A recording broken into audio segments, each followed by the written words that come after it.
जमादिउल अव्वल में भी इबादत करते हैं, जमादिउल आखिर में भी इबादत करते हैं, हम रजब में भी इबादत करते हैं, शाबान में भी इबादत करते हैं।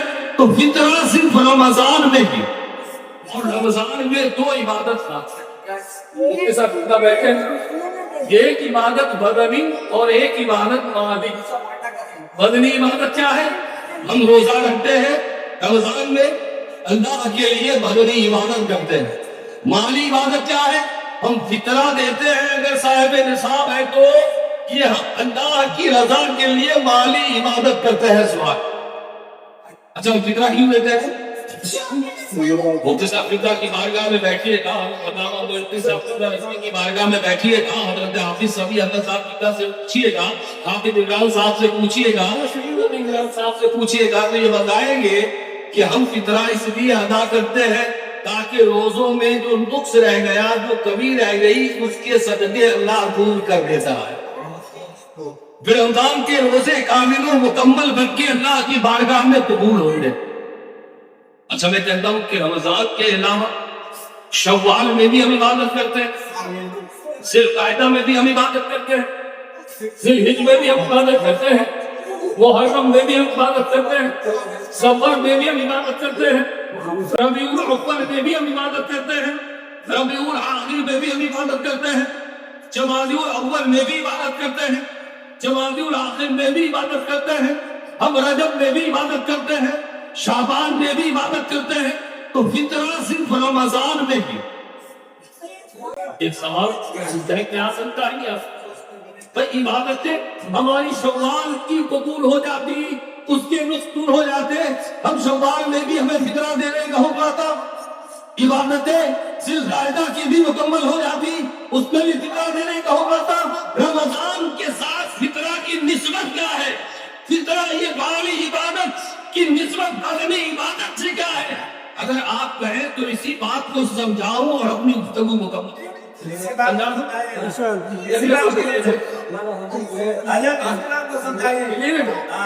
ये बताइए हम रोजा रख दे किसके लिए? रोजा किसके लिए रखते हैं? अल्लाह के लिए। रोजा किसके लिए रखते हैं? अल्लाह को। अल्लाह वो जो रज़्ज़ाक़ है। वापस से मुझे लगना चाहिए कि आप सुन रहे हैं, मुझे महसूस हुआ कि मेरी बात आप तक पहुंच रही है, तो एक अहम नुक्ता से पर्दा उठाकर गुजर जाना चाहूंगा। हम रोजा रखते हैं अल्लाह के लिए। अल्लाह कौन? जो रज़्ज़ाक़ है। अल्लाह कौन? रज़्ज़ाक़ कौन? जो हमें खिलाता भी है, पिलाता भी है। मोहब्बत से और मोहब्बत से जो हमें खिलाता भी है, हमें पिलाता भी है।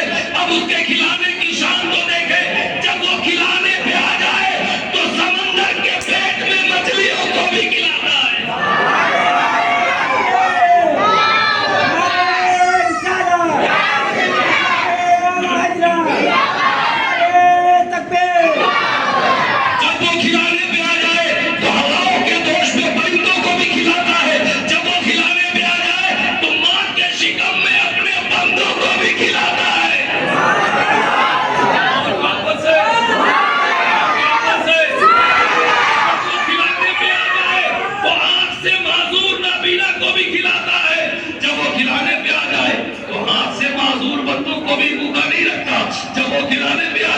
तो पैर से मजबूर बंदों को भी भूखा नहीं रखता, वही खिलाता है, वही खिलाता है।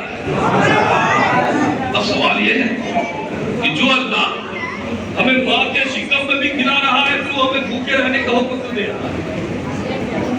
जो अल्लाह समंदर के पेट में मछलियों को भी खिला रहा है, वो हमें भूखे रहने का हुक्म क्यों दे रहा है?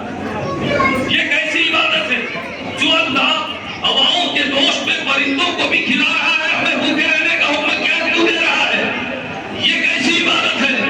जो अल्लाह अपने लाचार और मजबूर बंदों को भी भूखा नहीं सोने देता, वो अल्लाह हमें भूखा रहने का हुक्म क्यों दे रहा है? जब आप इसका जवाब तलाश करेंगे, जब आप इसका जवाब तलाश करेंगे और तलाश करते हुए हुजूर मुफ्ती साहब किबला की बारगाह में आएंगे, ان سے پوچھیں گے تو یہ بتائیں گے ہمیں رمضان میں بھوکا اور پیاسا رہنے کا حکم اس لیے دیا گیا تاکہ بھوکوں کے درد کا احساس ہو سکے، بھوک کی شدت کا احساس ہو سکے، پیاس کی شدت کا احساس ہو سکے، بھوکوں کے درد و تکلیف کا احساس ہو سکے۔ اے اللہ ہم نے روزہ رکھا، بھوک کا احساس ہوا، اے اللہ ہم نے روزہ رکھا، پیاس کی شدت کا احساس ہوا، اب کیا کریں؟ رب نے فرمایا فطرہ ادا کر۔